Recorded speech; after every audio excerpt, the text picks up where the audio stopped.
പായസം എല്ലാവർക്കും ഇഷ്ടമാണല്ലോ. തികച്ചും വ്യത്യസ്തമായ രീതിയിൽ നല്ല സ്വാദുള്ള കടലപ്പരിപ്പ് ചൊവ്വരി പായസം തയ്യാറാക്കാം. ഇതിന് അരക്കപ്പ് കടലപ്പരിപ്പ് കഴുകി 1 മണിക്കൂർ കുതിർക്കാൻ വയ്ക്കുക. അതുപോലെ 1/4 കപ്പ് ചൊവ്വരിയും കഴുകി 1 മണിക്കൂർ സെപ്പറേറ്റായി കുതിർക്കാൻ വയ്ക്കുക. ഇനി കുതിർത്ത കടലപ്പരിപ്പും ചൊവ്വരിയും കുക്കറിലിട്ട് 2 കപ്പ് വെള്ളവും ചേർത്ത് 3 വിസിൽ വരെ വേവിക്കുക. വേവിച്ച പരിപ്പും ചൊവ്വരിയും ചൂടോടെ ഒന്നുടച്ചു കൊടുക്കുക.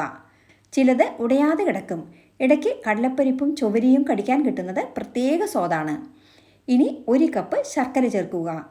കല്ലും മണ്ണും ഇല്ല എന്നുണ്ടെങ്കിൽ നേരിട്ടും അല്ലെങ്കിൽ ശർക്കര ഉരുക്കി അരിച്ചൊഴിക്കുക. ഇനി ഗ്യാസ് സിമ്മിൽ വെച്ച് 1 ലിറ്റർ പാൽ കാച്ചി ആറിയത് ചേർക്കുക.